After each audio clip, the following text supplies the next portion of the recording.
여러분 안녕하십니까? MBC 경남 아나운서 윤동현입니다. 안녕하세요. 백유리입니다. 지난주에 이어서 2019 교육클리닉 두 번째 시간 마련했습니다. 최근 교육계에서 가장 뜨거운 감자로 부상하고 있는 입시제도 정보에 관한 이야기 오늘도 나눠보겠습니다. 네, 앞으로 달라질 입시제도에 대해서 어떻게 준비해야 하는지 많은 분들이 궁금해하실 것 같은데요. 그 궁금증 풀어줄 세 분의 교육 전문가 이 자리에 모셨습니다.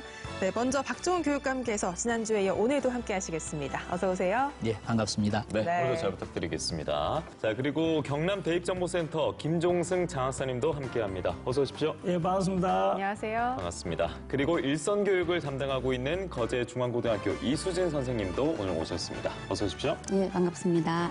네, 이렇게 오늘 세 분과 함께 우리 학부모님들의 답답한 마음을 뻥 하고 뚫어줄 수 있는 시간을 만들어가 보도록 하겠습니다. 세 분의 속 시원한 컨설팅도 함께 기대하겠습니다. 네, 저희가 사전에 경남 대입정보센터를 통해서 많은 분들이 궁금하신 점들을 질문으로 받아봤거든요. 오늘은 그 주신 사연들을 토대로 이 시간 풀어가 보도록 하겠습니다. 오늘 문 대통령이 시정연설에서 대입 정시 비중을 늘리겠다고 했습니다. 이 발언 이후 정부와 여당이 오늘 오후에 정시 비중을 30% 이상으로 추진하고 상위권 대학은 이 비율을 더 높이는 방안도 검토하겠다고 밝혔습니다. 워낙 학종으로 선발하는 비율이 높았기 때문에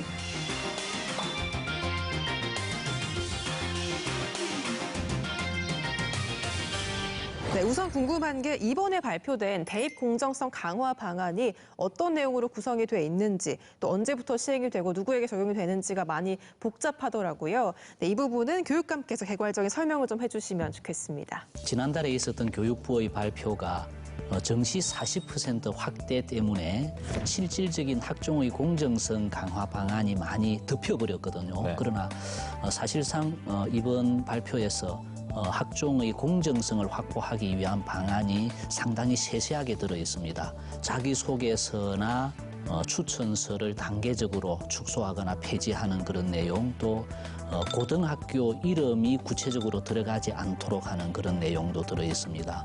그리고 입학사정관들의 역량을 강화하기 위해서 다양한 노력을 하고 있고요. 그리고 외부 입학사정관, 그러니까 고등학교 선생님 또는 장학사, 외부 대학의 교수 이런 분들이 입학사정관으로 참여하는 그런 제도도 도입이 됐습니다. 그리고 대학에서 입시 요강을 발표할 때 세부 평가 기준을 공개하도록 하는 이런 것을 통해서 이른바 깜깜이 전형을 해소하기 위한 다양한 노력들이 함께 들어 있습니다. 네. 말씀해주신 학종에서는 자기소개서나 그리고 봉사활동 같은 비교과는 전적으로 폐지를 한다 이런 내용이고, 또 크게 보면 서울 16개 대학 정시 비중은 40%까지 늘린다라고 밝혔는데 장 학사님은 좀 어떻게 보십니까? 예, 지금 현재 매우 혼란스러운 그런 상황이라고 보실 수 있겠습니다. 그래서 지금 현재 고2 학생부터 거의 대부분 어느 정도 적용을 받는다 이렇게 보시면 되겠습니다. 네. 특히 그 학생부 반영 방법이라든지 정시 확대에 있어서 이런 부분이 영향을 학생들이 학년별로 달리 받을 수 있는데, 조금 전에 교육관님이 말씀하신 것처럼 서울 16개 대학 정시 40% 확대 부분은 지금 현재 고1 학생들 같은 경우는 조기 달성, 예. 그다음에 중3 학생들 같은 경우는 이제 실시 이렇게 지금 정리가 되고 있습니다. 그다음에 학생부 각 영역별 그 대입 전형 자료로 이렇게 적용이 되는 거는 4년 예고제에 의해서 중2 학생들부터 가장 많이 영향을 받는 걸로 이렇게 발표되어 있습니다. 네, 그럼 정리해보자면 내년 고3을 제외하고는 이 대입 공정성 강화 방안에 해당이 된다라고 볼 수 있을 것 같은데, 또 학종 준비를 열심히 한 친구들 입장에서는 그동안 준비한 게 좀 무의미하지 않나 걱정도 많을 것 같아요. 선생님께서는 어떻게 학교 분위기 보십니까? 예, 저는 올해 고등학교 1학년 담임을 하고 있습니다. 네. 그래서 이번에 고1의 경우는 그 정시 확대 40%가 그 공고사항이 또 의무사항이 아니기 때문에 사실 학생들에게 큰 혼란은 없습니다. 다만 올해 고등학교 1, 2, 3학년의 교육과정과 수능 구조가 다 달라서 학교 현장에서는 한 지붕 세 가족이라고 예, 불렸습니다. 네. 이제 그런 것처럼 또 이 혼란이 이제 조금 야기가 되면 우리 학생들의 진학 지도를 위해서 선생님들께서 공부를 많이 해야 되기 때문에 어깨가 조금 무겁습니다. 네, 오늘 지금까지 말씀 들어보니까 혼란이라는 단어가 가장 많이 등장하고 그러니까요. 있거든요. 그래서 저희가 좀 세세한 개편 방안은 무엇이고 어떤 학년부터 적용되는지 그리고 학부모님들의 마음은 어떤지 저희가 구체적인 사례로 만나보기 위해서 사연을 몇 가지 취합을 했습니다. 지금부터 바로 만나볼 텐데요. 첫 번째 사연 소개하겠습니다. 고1 아이를 둔 엄마입니다. 아이의 꿈은 외교관입니다. 공부도 잘해서 서울에 있는 대학을 목표로 지난 1년 동안 동아리며 보고서 대회며 정말 열심히 활동하고 스펙을 쌓기 위해 노력했습니다. 물론 내신 공부도 열심히 했고요. 학생부 종합전형에 딱 맞게 전략적으로 준비하고 있었습니다. 그런데 얼마 전부터 언론에서 서울권대학의 정시 비중을 늘린다, 40%다, 50%다. 의견이 분분하더라고요. 뉴스를 들으면서 솔직히 화가 났습니다. 지난 1년 동안 아이가 주말도 없이 학종을 준비하면서 살았는데 이게 무슨 날벼락인가 싶습니다. 지금이라도 방향을 틀어서 정시 준비를 시켜야 하는 건지 아니면 학종 준비를 계속해도 되는 건지 누가 속 좀 시원하게 말 좀 해주세요. 현재 고1 학생이라고 하면 2022학년도 수능을 치르는 친구들이 될 것 같은데요. 앞서 말씀해 주셨지만 정시가 이때부터 확대가 된다라고 했습니다. 그럼 학종을 포기하고 정시 준비를 해야 하는 건지 좀 궁금해지는데 관련된 이야기 좀 해주시죠. 학종과 논술이 합해서 45% 이상인 대학들이 16개 대학에 속합니다. 그래서 지금 교육부는 이 대학들의 그 논술 전형을 축소 폐지하고 그다음에 정시로 이렇게 늘리는 쪽으로 이렇게 가닥을 잡아가고 있기 때문에 그 학생부 위주 전형에는 큰 변화가 없을 거라고 저희들이 판단을 합니다. 그렇지만 또 우리 교육관님은 이 정시 확대 부분에 대해서 좀 다른 생각을 갖고 계시기 때문에 그 부분에 대해서 우리 교육관님이 한번 말씀해 주시면 네. 좋겠습니다. 정시가 유리하냐 수시가 유리하냐라는 이런 전략적으로 접근을 한다면 이것은 또 이해관계가 반영이 되기 때문에 저는 그것은 과연 그렇게 접근하는 것이 옳을까 하는 생각은 합니다. 네. 저희들은 정상적인 교육 과정에 충실하면 그것이 충분히 대학에 갈 수 있는 요소가 되도록 하는 것이 저희들이 생각하는 가장 바람직한 것인데 학종을 위해서 또는 정시를 위해서 스펙을 쌓아가는 이런 노력을 우리가 전제로 한다면 사실상 고등학교가 그냥 대학을 가는 하나의 관문으로밖에 인식되지 그 정도 않는 되죠. 그런 문제도 있거든요. 사실상 정시가 확대되면 재수를 하는 학생도 많아질 수밖에 없고 그렇게 됐을 때 사교육의 부담이라든지 하는 그런 어떤 정부의 정책적인 판단은 이번에 상당히 논란이 되기도 했습니다만 아까 우리 김장 학사가 말했듯이 실질적인 변화는 크게 없다라는 쪽에 좀 더 중심을 두면서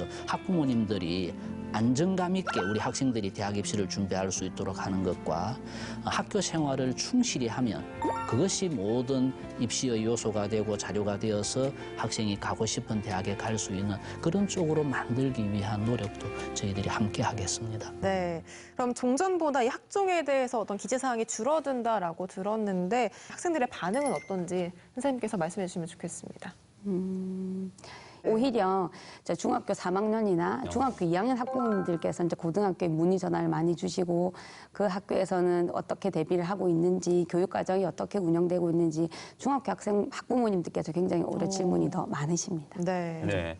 그러니까 사실상 이제 대입에 관한 이야기를 지금 하고 있습니다만 고입에 관한 이야기부터 벌써 나오고 있는 그런 형국인 것 같은데 이제 학종의 기재 사항이 줄어든다 이런 내용이 있는데 여기서 반대로 학종 평가가 더 까다로워지지 않을까 이렇게 염려하는 분들도 있습니다. 장 학사님 이 내용은 좀 어떻게 보십니까?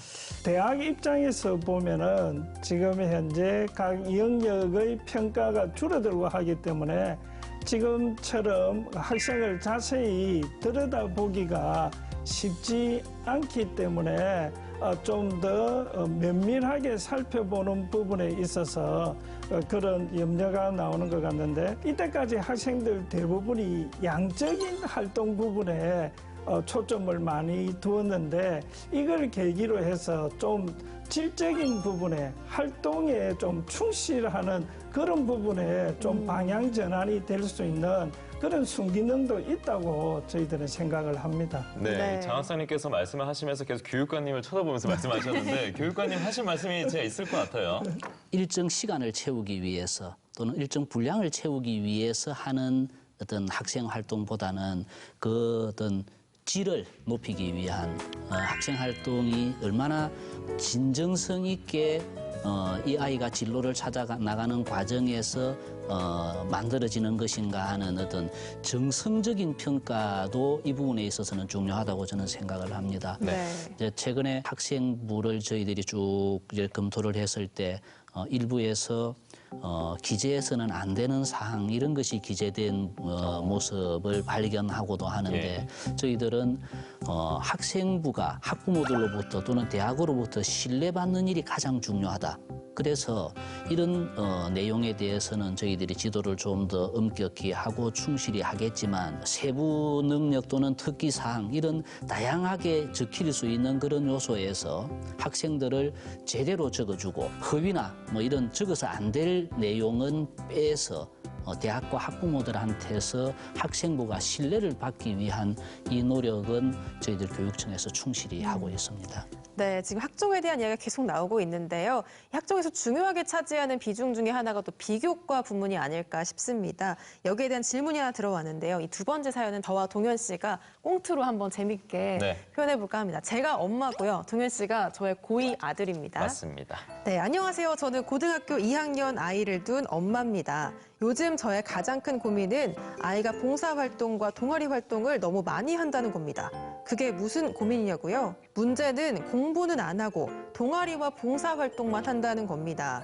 1학년 때는 동아리 활동한다면서 친구들과 잘 어울리는 아이가 참 기특해서 현진아, 친구들과 맛있는 거 사 먹어, 파이팅 하면서 용돈도 주고 했습니다.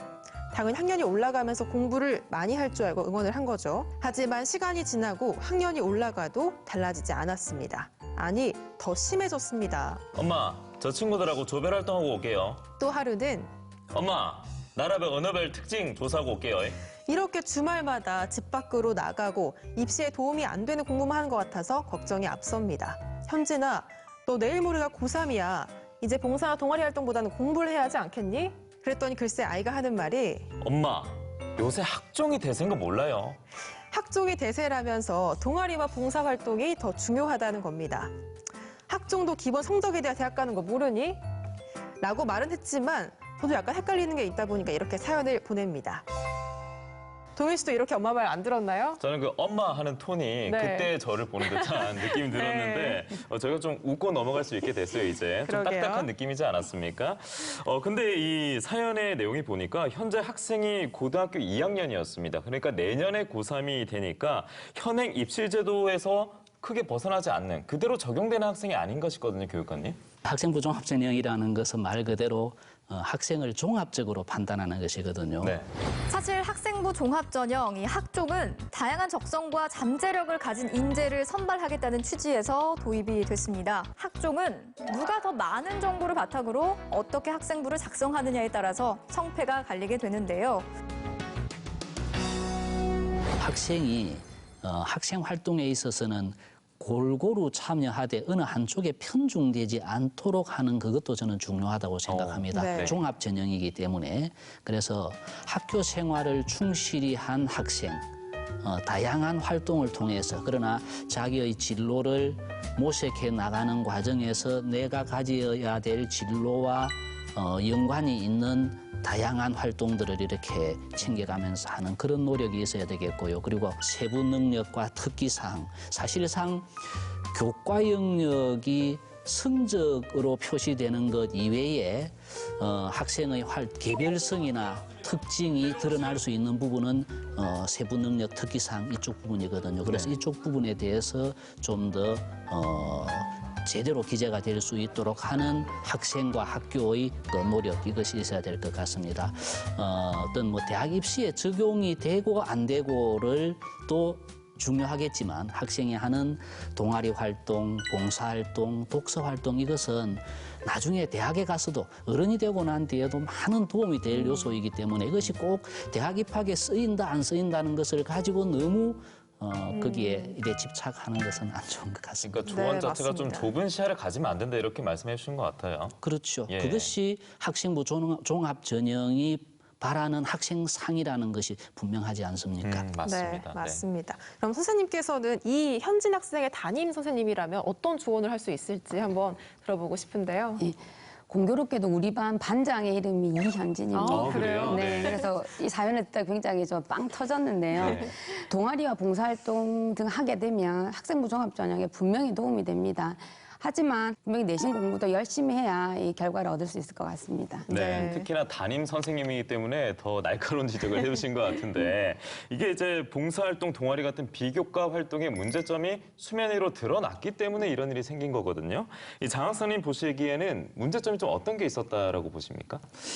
예, 지금 현재 그 학생들이 과거에 우리가 입학 사정관제 전형에서 나왔던 스펙이라는 이런 부분 때문에 활동을 많이 하면 유리하지 않을까 이렇게 오해를 한 부분에서 비롯되지 않았나 이렇게 생각합니다. 학생부에는 내신, 수상 경력, 봉사활동, 과목별 평가까지 이렇게 큰 항목만 보더라도 10가지 넘게 기재가 됩니다.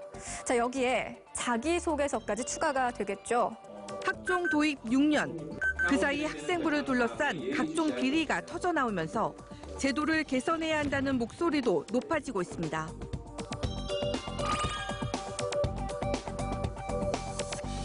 방금 교육감님이나 우리 선생님이 말씀하신 것처럼 학생부 종합 전형은 한쪽에 편중되지 않고 교과라든지 비교과가 다양하게 균형 있게 준비돼야 되는데 최근에 들어서는 이 활동 간의 연계에 대한 이야기가 많이 나오고 있습니다. 예를 들어서 학생이 사회 시간에 수업을 들었는데 초고령화 사회에 대해서 이제 수업을 이렇게 들었다는 거죠. 그러니까 자기가 생각해 보니까 초고령화 사회에서 발생할 수 있는 문제는 청년 실업이라든지 노인 문제 이런 부분이라고 이제 생각을 했다는 거죠. 그러면 의문을 가졌으면 그걸 해결을 해야 될 거 아닙니까? 그 해결을 하기 위해서 특히 이제 초고령화 사회에서 노인 문제가 어떨까?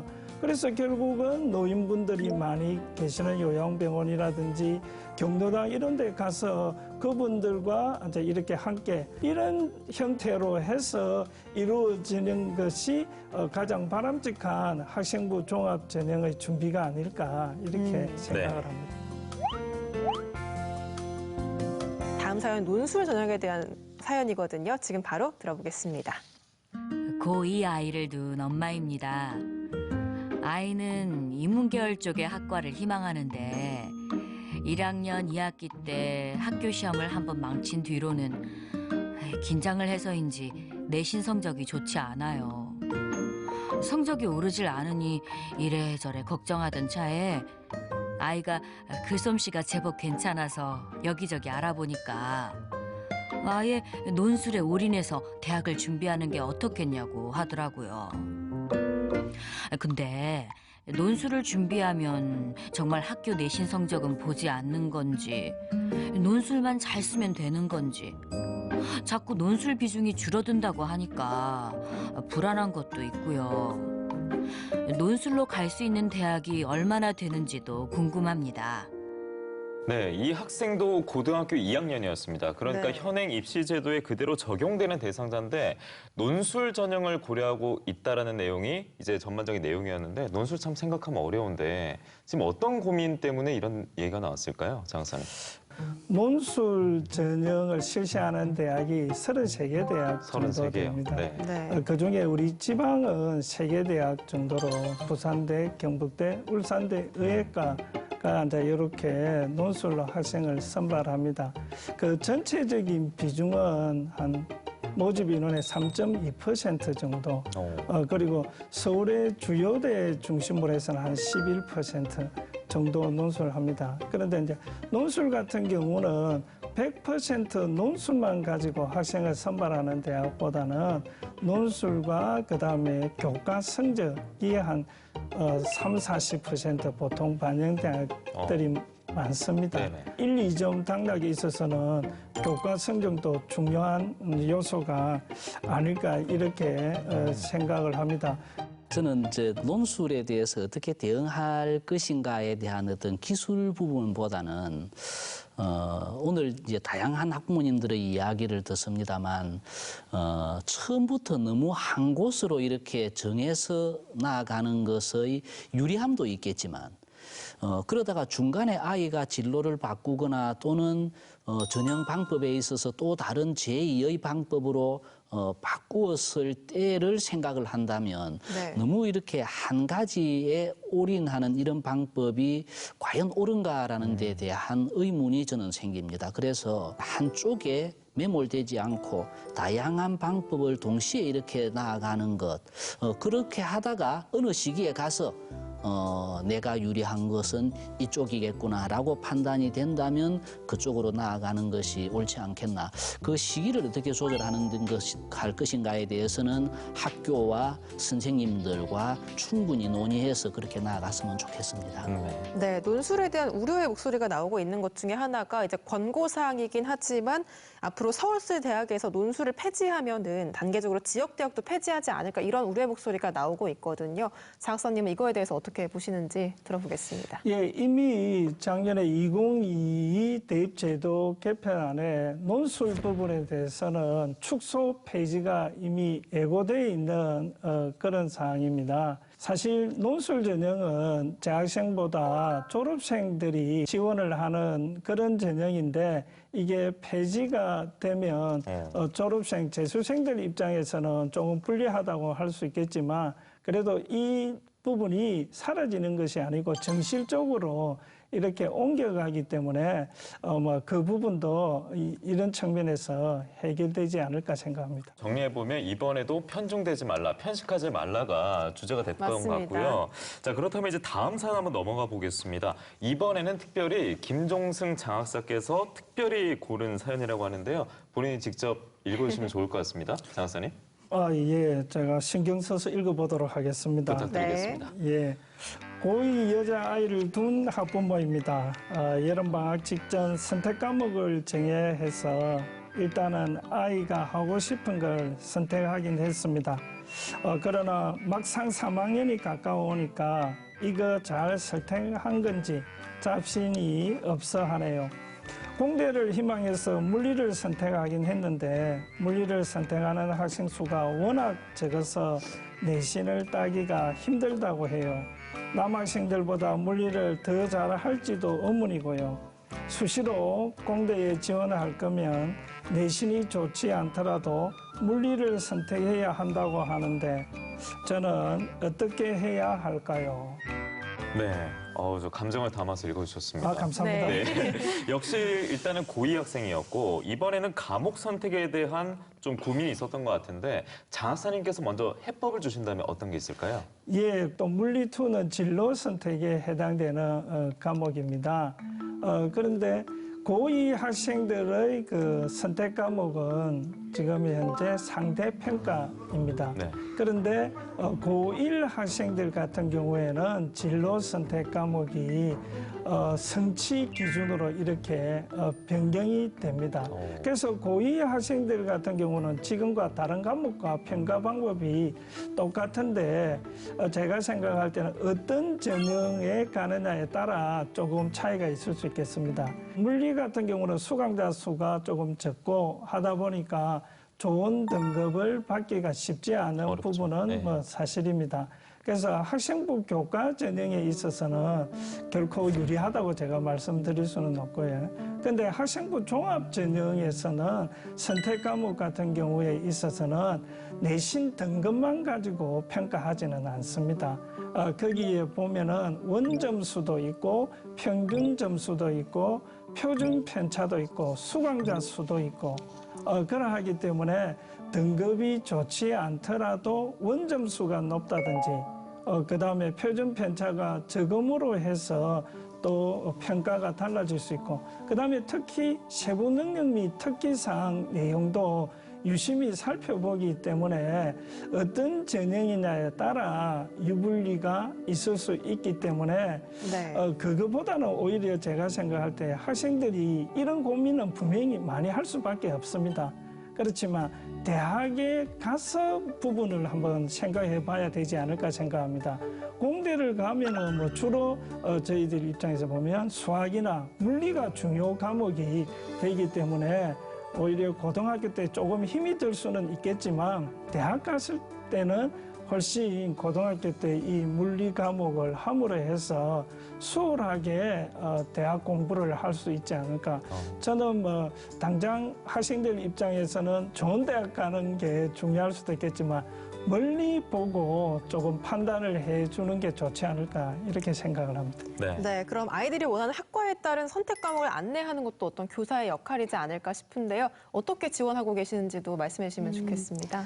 담임 선생님의 역할이 굉장히 중요합니다. 네. 그래서 각종 연수라든지 아니면 교육부나 대학 그리고 우리 교육청에서 발간한 책자를 참고로 해서 학생들과 상담을 통해서 많이 안내를 하고 있습니다.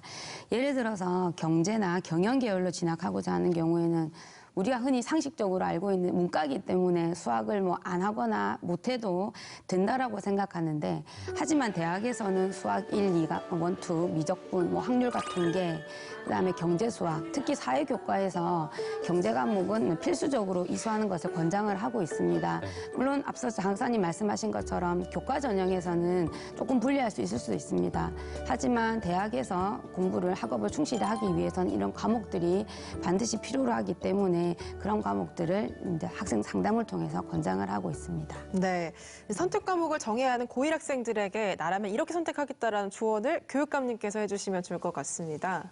예, 당연히 자신의 진로와 관련되는 과목을 선택하는 것이 맞다고 생각을 합니다. 네. 2015 개정교육 과정은 이른바 문과, 이과가 통합이 되어 있기 때문에 진로 선택에 있어서는 자신이 가고 싶은 학과를 염두에 두고 저는 그렇게 선택해야 된다고 봅니다.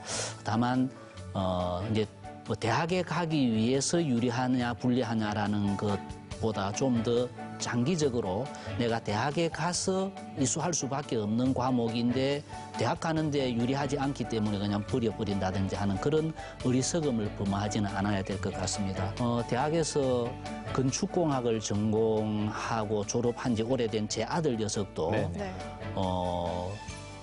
건축공학을 하면서 고등학교 때 물리를 아예 안 해버려가지고 대학 가서 그 F 학점을 받는 것을 제가 봤거든요. 네. 그 점에서는 이게 대학을 갔을 때 필요하면 성적하고 관계없이 학습해야 되는 그런 중요성도 있습니다. 그럼 다음 사연을 만나볼 텐데요. 저희가 다음 사연은 3명이 등장을 하는데 그 한 분은 선생님께서 네, 가르치시다가? 제가 둘째 네. 고3 학생에 대해서 완벽하게 한번 빙의해서 사연을 전달해 보도록 하겠습니다. 부탁드리겠습니다. 기대해 보겠습니다. 네, 저는 고등학교 1학년 학생입니다. 얼마 전 현재 고3인 언니의 대학 진학을 두고 저희 집안에서 대토론회가 벌어졌습니다. 지방대이지만 인기학과를 가고 싶어하는 언니와 비인기학과더라도 서울에 있는 대학에 가야 한다는 부모님께서 한바탕 난리가 난 겁니다. 아니 네가 아직 세상을 몰라서 그러는데요. 뭐니 해도 대한민국에서 인서울 학교 간판이 최고야. 뭐 누군 대학 안 가본 줄 알아? 학벌 사회에서 대학 간판이 중요하다는 부모님과 아빠, 내가 가고 싶은 학과에 가서 내가 하고 싶은 공부를 하고 싶다고요. 자기가 원하는 과에 가고 싶다는 언니의 의견이 팽팽하게 맞섰습니다. 물론 인서울에 있는 대학에 좋아하는 과에 가는 게 가장 최선이지만 현실은 언니의 성적이 그냥이라는 겁니다. 언니가 원하는 대로 되긴 했지만요. 솔직히 저는 부모님의 말이 맞다고 생각합니다. 대학에 가더라도 회사에 취직하거나 공무원 공부를 할 게 뻔한데 학과보다는 학교 간판이 더 중요하지 않을까요? 네. 일단은 수진쌤이 아니라 다시 수진이가 됐어요. 그러니까요. 네. 수진 학생이 됐어요. 그러니까요. 가르치고 계시다 보니까 고3 연기가 그냥 몸에 밴 듯한 아유, 메소드 고맙습니다. 연기를 보여주셨습니다. 네. 이제 수능 점수표를 받고 어느 대학에 원서를 내야 되나 이런 고3 학생들의 좀 고민이 계속해서 생기지 않을까 싶은데요. 맞습니다. 입시철만 되면은 불거지는 인서울에 대한 논란들이 있는데 어떻게 보시는지 자유롭게 한번 의견들 주시면 좋을 것 같습니다. 지방에 있는 국립대학 교수를 하고 있는 제 친구가 당신들 교육청에서 이제는 인서울이라는 말을 쓰지 않았으면 좋겠다는 이야기를 했습니다. 사실 옛날 저희들이 대학을 갈 때는 서울에 있는 대학과 지방에 있는 대학이 그렇게 어떤 서열을 저희들이 차이를 두지 않았는데 비해서 지금은 이상하게 수도권 대학, 서울에 있는 대학들이 그 어떤 서열에 있어서 우위를 그냥 독점해버리는 이런 모습들이 있거든요. 네. 앞으로 정책적으로 정부는 수도권, 서울 중심에서 지방의 균형 발전을 위한 정책을 꼭 펴줘야 할 것이라고 저희들은 주장하고 있고 또 정부는 그런 것을 해야 되는 게 중요한 역할이라고 생각됩니다. 저는 아무래도 대학보다는 전공을 어떻게 하는 것이 더 중요한 사회가 앞으로 될 것이다라고 저는 말씀드리고 싶습니다. 예, 맞습니다. 네, 장학사님도요? 요즘 보면은 대학보다는 학과 중심으로 학생들이 많이 생각을 합니다. 그래서 예를 들어서 지역에 없는 학과, 대학에 없는 학과가 만약에 예를 들어서 서울에 있는 대학에 있다고 하면은 그는 당연히 그 서울 쪽에 있는 대학을 가기 위해서 노력을 해야 하겠지. 그렇지만 서울에 있는 대학을 나왔다고 해서 그게 학문을 또 잘 배우고 학생들이 원하는 취업을 원활하게 한다라고는 생각하지 않습니다. 네. 그래서 조금 생각을 넓게 하고 사실 저도 그렇고 우리 교육감님도 역시 서울에 있는 대학 나오지 않았거든요. 그래 해도 이 자리에 네. 앉을 수 있을 정도니까 그렇죠. 그거는 크게 따지지 않는 것이 좋을 것 같습니다. 그런데 실제로 이제 지역 대학의 인식 변화는 아직까지 제대로 이루어지지는 않고 있는 것 같습니다. 그래서 이제 학생들은 지역의 인기 학과를 많이 선택을 하는지 아니면 비인기 학과라도 인서울을 그냥 고르는지 학생들의 실제 마음이 좀 궁금하거든요. 선생님 어떠십니까? 혹시 그 문송합니다라는 말을 들어보신 적 있으신가요? 그럼요. 제가 문송합니다. 저도 예. 문송합니다. 네, 그 문송합니다라는 그 말은 문과여서 죄송합니다라는 그런 줄임말로 인문계열 졸업생들이 취업하기 어려운 그런 현실을 반영하는 말입니다. 자신의 흥미와 적성보다는 사실 취업이 잘 된다는 이유만으로 공대에 진학하기를 희망하는 학생들이 굉장히 많습니다. 그래서 예전처럼 인서울이라든지 학교 간판보다는 취업이라 아니면 학과 중심으로 좀 선택을 많이 하고 있습니다. 맞습니다. 문송합니다라는 말을 저는 오늘 처음 듣는 그렇군요. 이제 세대 차를 느끼는 것 같은데 이제 이 부분 관련해서 저희들이 가지고 있는 통계에 보면 이게 있습니다. 학종으로 대학을 합격한 학생의 성적과 중간 탈락률, 수능 정시를 중심으로 해서 대학에 들어온 학생들의 성적과 중간 탈락률을 보면 학종으로 간 학생이 성적도 높고 중간 탈락률도 낮다고 하거든요. 그것은 학과를 전공을 생각하지 않고 그냥 성적에 맞추어서 가는 것하고 내가 처음부터 뭘 전공할지 이것을 차근차근 준비해가지고 간 학생하고의 차이라고 보거든요. 네. 그런 점에서도 저는 대학보다는 학과를 선택하는 것이 학과를 중심에 두고 선택하는 것이 옳다는 말씀드리고 싶습니다. 일선에서 그 학부모님들께 가장 많이 듣는 고민을 제가 들려드리도록 하겠습니다. 네. 고등학교 1학년 엄마입니다. 예전에 우리가 학교 다닐 때는 수능만 잘 치면 점수 순서대로 대학에 진학을 했는데 요즘은 학부모들이 알아야 할 정보들이 너무 많습니다. 그나마 수능은 기출 문제가 있고 문제집이 있어서 준비가 가능한데 학종을 준비하려니 어떻게 하면 되는지 막막하기만 합니다. 면접이나 자기소개서는 어떻게 준비하면 되는지 자료를 구하기가 너무 힘들어요. 어디서 어떻게 도움을 받을 수 있을까요? 네, 요즘 네. 고등학생을 둔 부모님들조차 정말 입시 공부를 해야 할 정도로 정말 정보가 넘쳐나는 그런 시대인데 학부모들이 정보를 얻을 만한 창구가 좀 있을까요? 예, 당연히 있습니다. 네. 바로 우리 자녀들이 다니고 있는 학교입니다. 대부분의 학교에서는 교육과정 설명회, 진로 진학 특강, 학부모 아카데미, 학부모 상담 주간 등 다양한 프로그램을 운영하고 있습니다. 그래서 멀리 찾지 마시고 우리 아이들 가까이에 우리 선생님이 계십니다. 학교와 선생님을 적극적으로 활용하시기 바랍니다. 네, 창구가 이제 학교와 선생님이라고 말씀을 해주셨는데 경상남도 교육감으로서 이 박정훈 교육감님도 대입 정보 공유에 굉장히 좀 신경을 많이 쓰시고 또 여러 소통을 많이 해오셨다 들었는데 이에 관해서 좀 어떤 말씀 해주실 수 있을까요? 예, 오늘 방송에서 가장 자신 있는 부분이 사실은 이 부분입니다. 더 자신 있게 네. 들었습니다. 학생부 위주 전형이라는 것은 전문가들의 다양한 고급 정보를 입수하고 그것을 빅데이터로 만들어서 학생들에게 고급 정보를 제공하고 하는 교육청의 역할이 중요하다는 것을 제가 확인하게 되었습니다. 그래서 전국 최초로 저희 교육청에서 대입정보센터를 열어서 고등학교에서 대입 지도에 아주 유능한 선생님들을 10명을 대입정보센터에 뽑아가지고 이 선생님들이 고급 정보를 수집하고 분석하고 가공해서 학교로 학부모들에게 학생들에게 나누어주는 이 역할을 최근 5년째 하고 있습니다. 최근에는 다른 시도 교육청에서 우리 교육청의 대입정보센터를 벤치마킹하기 위해서 많이 찾아옵니다. 네. 이제 다만 우리 교육청의 대입정보센터는 그런 어떤 고급 정보를 수집, 가공, 제공하는 이제 이런 역할과 컨설팅의 역할을 하는 것에 저희들의 역할을 정해야 될 것 같고 일선 학교의 선생님들이 이 문제에 있어서는 가장 1차적인 학생의 컨설턴트가 되셔야 하고 그 선생님이 학생을 컨설팅하는 데 필요한 좋은 정보는 우리 도교육청의 대입정보센터에서 제공하는 이런 역할 분담이 잘 이루어지면서 저희들이 그 부분에 있어서는 전국 최고라는 것을 저는 자신하고 싶습니다. 예, 저희 센터의 역할의 가장 1순위는 일단은 학생들이 학교에 있는 선생님으로부터 충분히 도움을 받을 수 있도록 하는 것이 첫 번째 목적입니다.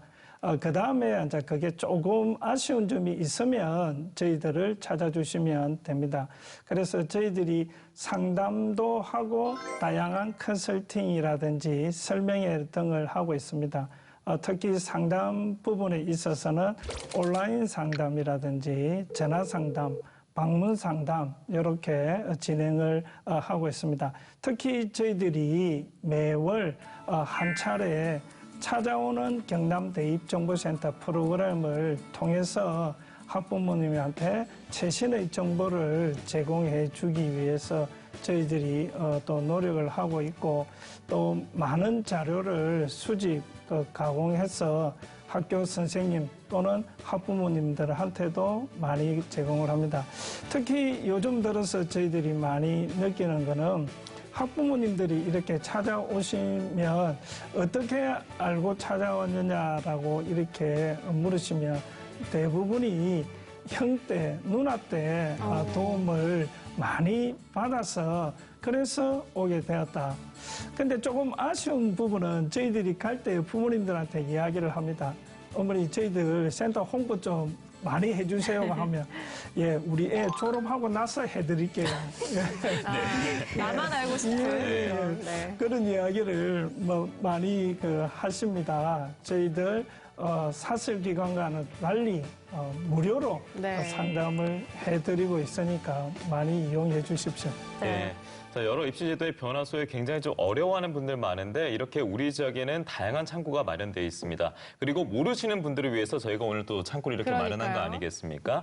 MBC 경남과 경상남도 교육청이 함께 마련한 2019 교육클리닉 고입대입 무엇이든 물어보세요. 여러분 지금 함께하고 계십니다. 답답한 이 소리도 아닙니다. 짜증나는 저 소리도 아닙니다. 경남 대입정보센터에서 나는 소리는 바로 답답한 학부모 가슴이 뻥 뚫리는 소리입니다. 네, 할 수 있어.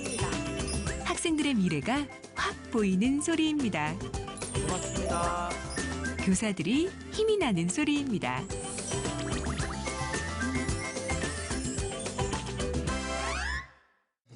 저희 아이 성적으로는 어떤 대학에 갈 수 있을지 솔직히 뚜렷한 정보가 없어서 좀 고민했는데 대입정보센터에서 교육을 듣고 나니까 상담받고 나니까 뚜렷한 길도 보이고 좀 확신할 수 있을 것 같습니다. 내 아이의 성적으로 원하는 학과에 진학할 수 있을까? 고민하는 학부모님들을 위한 1:1 맞춤형 상담 서비스는 기본. 내 아이 진로 진학을 위한 대입 설명회. 학부모 공감 토크. 찾아가는 진학 설명회로 학부모의 궁금증을 풀어주는 경남 대입정보센터는 학부모들의 든든한 벗입니다. 대학보다 제가 원하는 과를 진학하고 싶은데 어떻게 하면 갈 수 있을지 준비 과정을 알고 싶을 땐 저는 대입정보센터를 찾아요. 미래는 준비하는 자가 꿈을 이루는 법.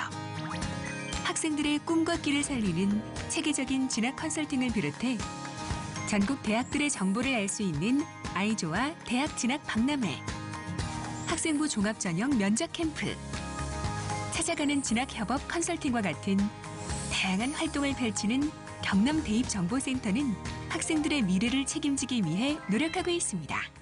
학교에서 그 학생들의 진학을 상담하려면 많은 정보가 필요한데 대입정보센터에서 다양한 정보를 제공받으니까 학생들 진로 진학에 대한 노하우가 더 많이 생깁니다. 선생님이 아는 만큼 아이들의 미래도 밝아지는 법. 교사들의 진학 지도 역량을 키우기 위한 다양한 워크숍을 비롯해 학생 맞춤형 진학 정보를 제공하고 있는 경남 대입정보센터는 경남의 교사들을 응원하고 있습니다. 학생이 꿈꾸는 대로, 학부모가 바라는 대로, 교사가 생각하는 대로 맞춤형 진학 컨설팅을 해주는 경남 대입정보센터는 우리 아이들의 꿈과 끼를 언제나 응원합니다.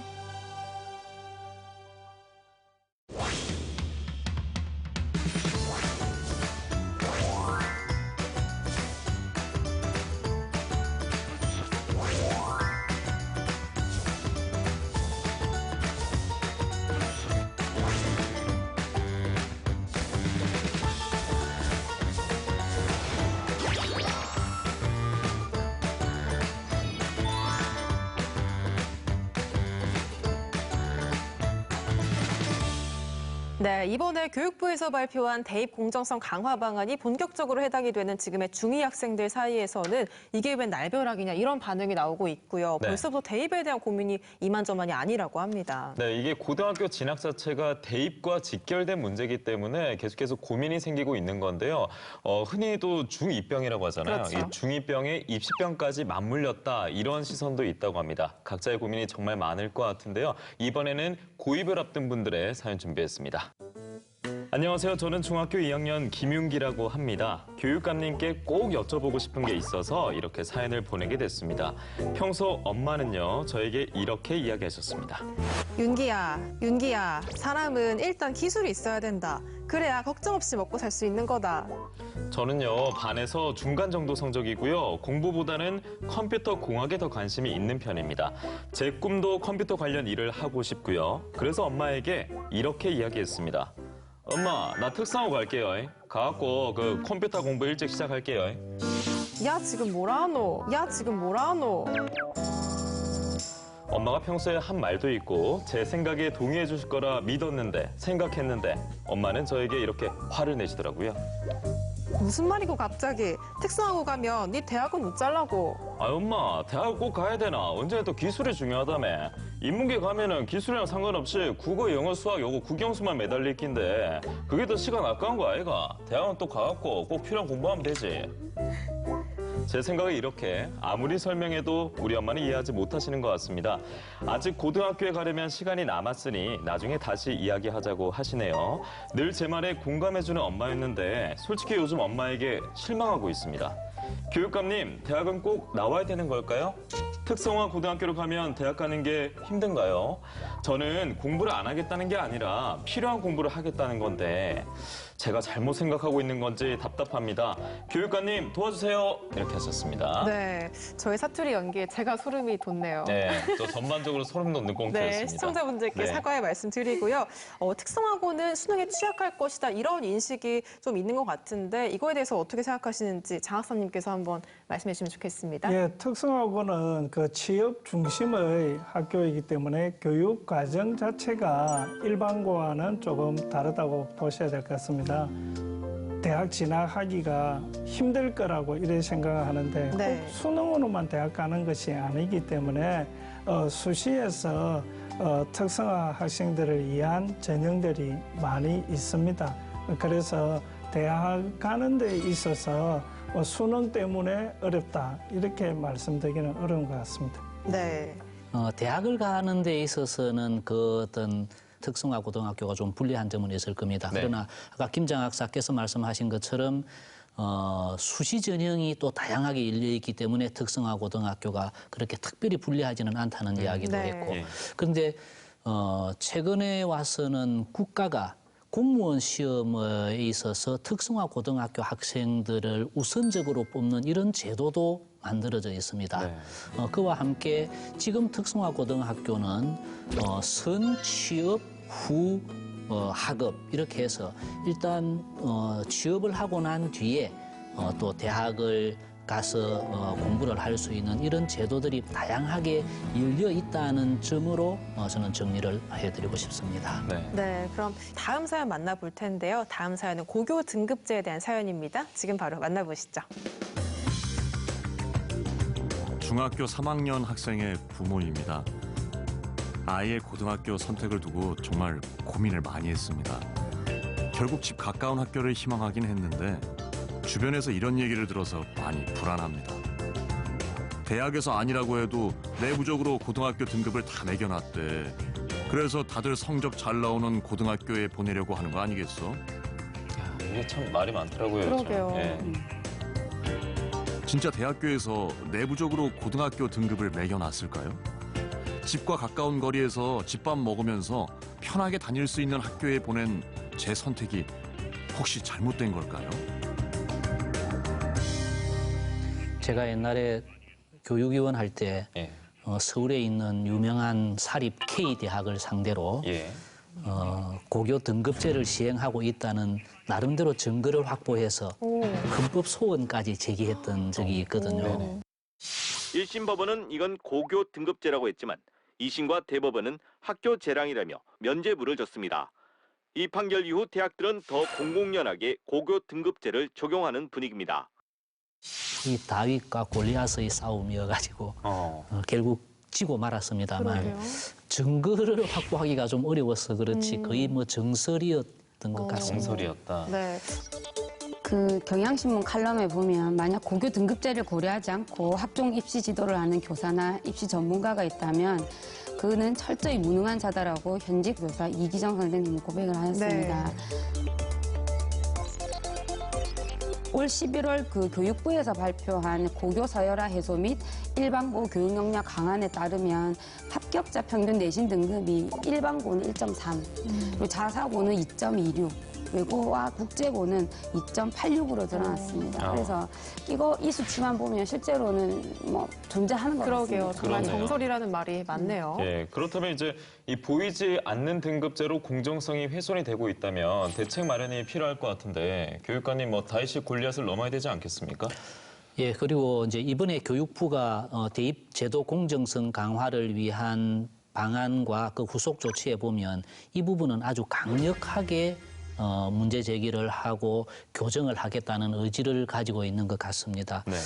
감사도 강력하게 했고요. 그리고 앞으로 대학 입시에 있어서 고등학교가 블라인드 처리가 되고 또 자기소개서라든지 추천서 이런 것을 통해서 짐작할 수 있는 부분도 없애기 위해서 노력을 하고 그리고 대학의 고등학교의 프로파일을 대학에 이제 제공하지 않는 것 이런 것들로 해서 뭐 자사고, 특목고 이런 고등학교 출신이 특정 대학 학과에 많이 들어간다는 이런 내용, 이런 부분을 결과적으로 줄이기 위해서 또는 해소하기 위해서 교육부가 대단히 강한 의지를 가지고 있다.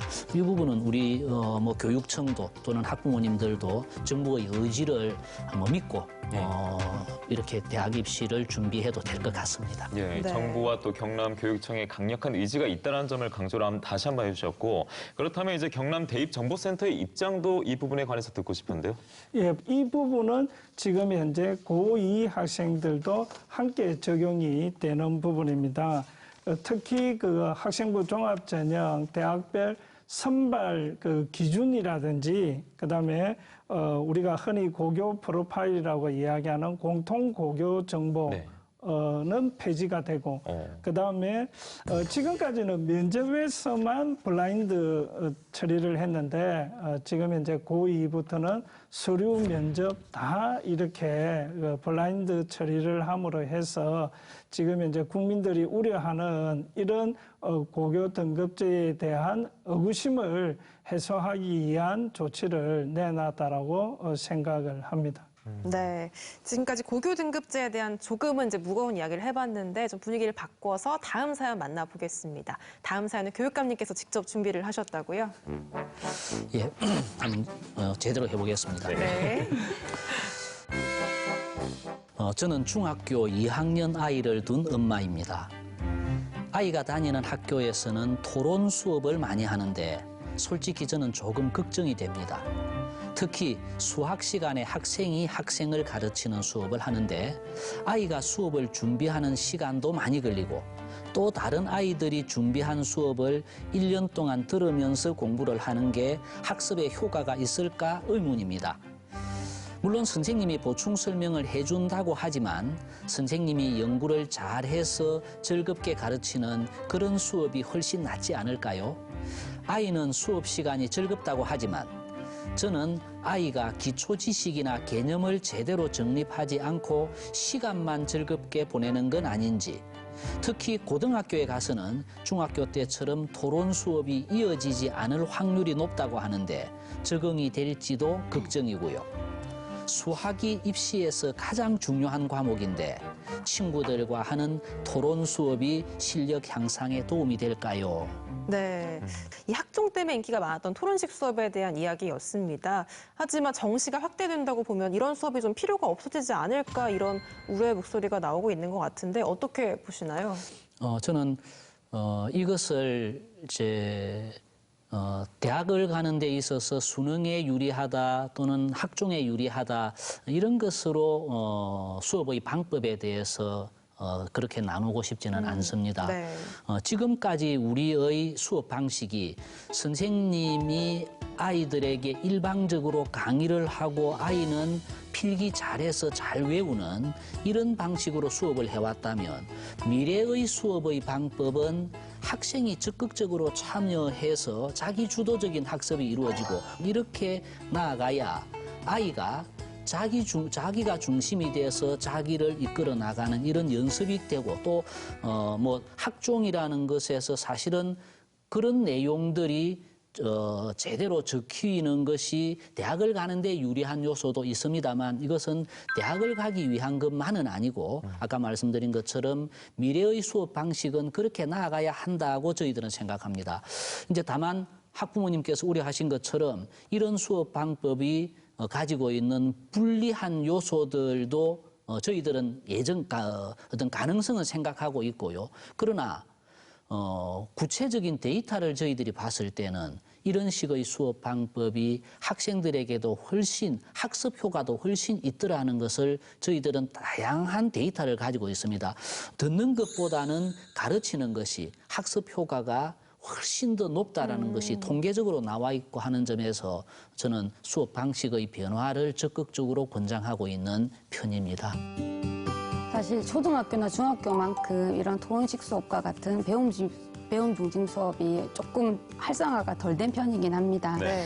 왜냐하면 실제로 이제 난이도도 좀 어렵고 그리고 수업을 준비함에 있어서 강의식 수업보다 훨씬 더 많은 어떤 준비가 필요합니다. 그렇죠. 그래서 처음에는 이제 선생님들의 이런 저항도 만만치 않았지만 지금 우리 경남의 학교들이 많은 변화가 일어나고 있습니다. 그래서 교사와 학생이 함께 배우고 성장하는 이 기쁨을 통해서 확산되고 있는 추세입니다.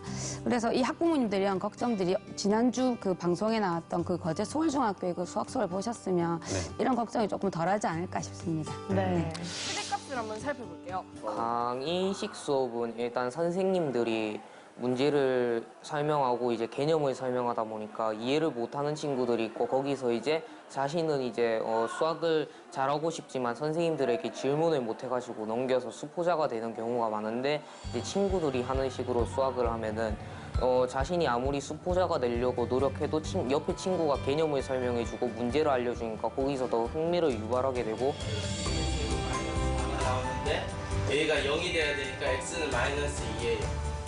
x는 마이너스 2일 때 여기가 0이니까 최소값은 마이너스 4. 그리고 최대값은 없다.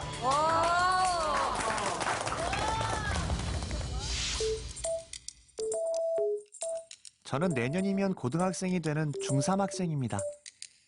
제가 아는 고등학교 선배들을 보니까 동아리 활동도 2개씩이나 하고 여러 가지 영상도 찍고 보고서도 만들고 뭔가 활동을 많이 하더라고요.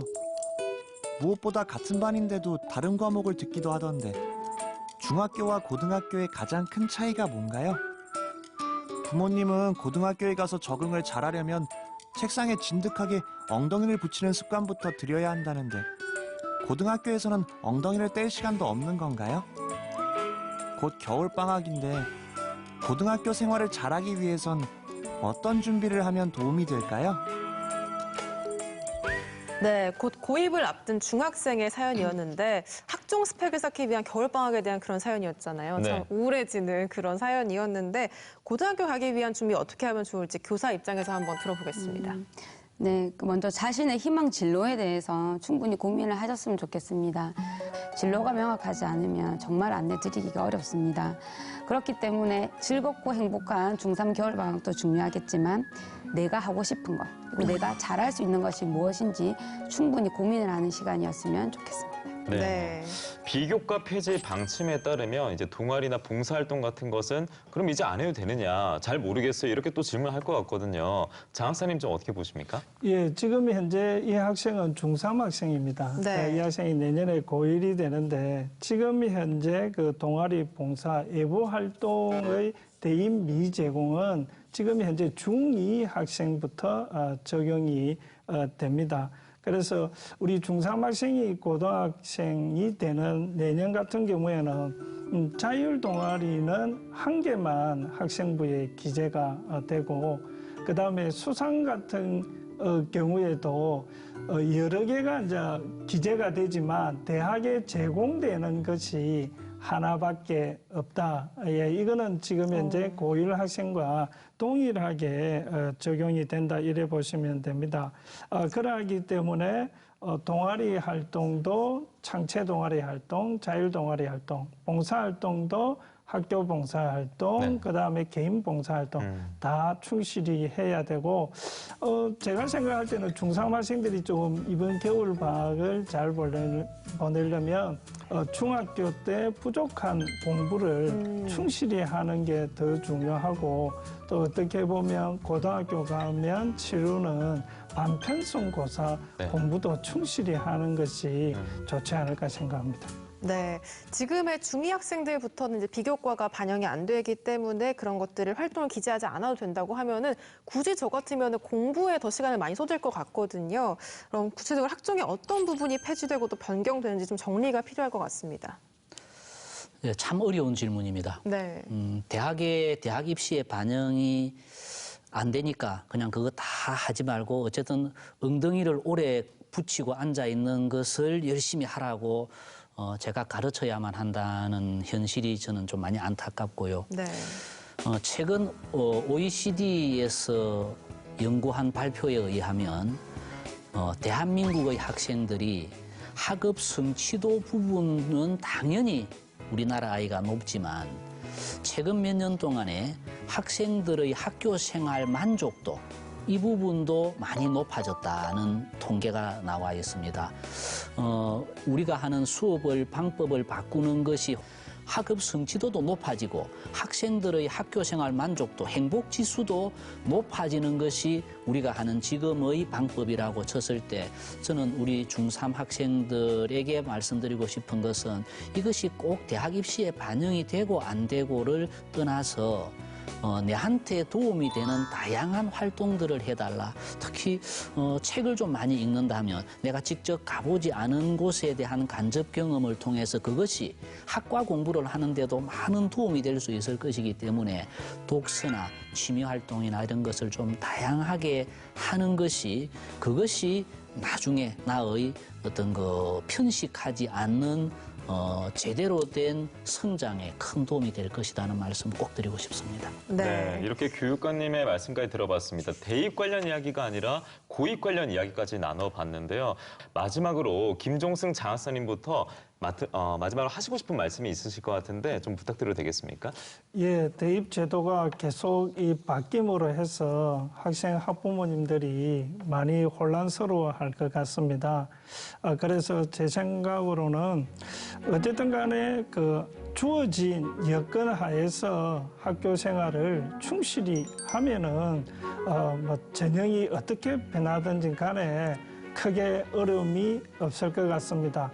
학생 학부모님들 화이팅 하시기 바랍니다. 네. 다음은 선생님께서 또 마지막 말씀 있으시면 해주시면 좋겠습니다. 굉장히 복잡한 것 같지만 어려운 거 하나도 없습니다. 학교를 믿고 자기 자신을 믿고 학교 생활을 충실하게 한다면 원하는 대학에 진학하여 여러분의 꿈을 꼭 이룰 수 있습니다. 화이팅 하십시오. 네, 교육감님도 마지막 말씀 있으시면 해주시면 좋겠습니다. 예, 초등학교, 중학교, 고등학교 이 과정을 쭉 이수하는 우리 학생들은 지금 많이 힘이 듭니다. 학생들이 학교 생활을 좀 더 즐겁게 하면서 행복하면서도 좋은 학교에 진학할 수 있고 또 그 자신의 삶을 충실하게 다져갈 수 있는 그런 제대로 된 교육을 위해서 최선을 다하겠습니다. 우리 학부모님들 자녀의 진학을 위해서 애를 많이 쓰시고 계시고 거기에서 우리 교육청이 학교가 도와드릴 수 있는 것이 어떤 것인지에 대해서 저희들 항상 고민하고 연구하면서 정책을 펼쳐나가겠습니다. 네, 세 분 말씀 모두 고맙습니다. 자, 이렇게 MBC 경남과 경상남도 교육청이 함께 마련한 특집 교육 클리닉 저희가 세 분과 이야기 나눠봤습니다. 어느 정도 좀 학부모님들이나 학생들의 고민이 풀렸을지 궁금해지는데요. 네, 많은 이야기를 나눴지만 아직도 고민이 많지 않을까 싶기도 해요. 이런 분들을 위해서 저희가 준비한 게 있었죠. 바로 경남 대입 정보센터 통해서 상담 받으실 수 있는데요. 온라인 상담도 가능하고요. 방문도 가능하다고 하니까 많이 이용해 보시면 좋을 것 같습니다. 네, 앞으로 변화하는 입시 제도에 큰 도움이 되는 시간이었으면 좋겠습니다. 저희는 오늘 여기서 인사드리겠습니다. 함께해 주신 여러분 고맙습니다.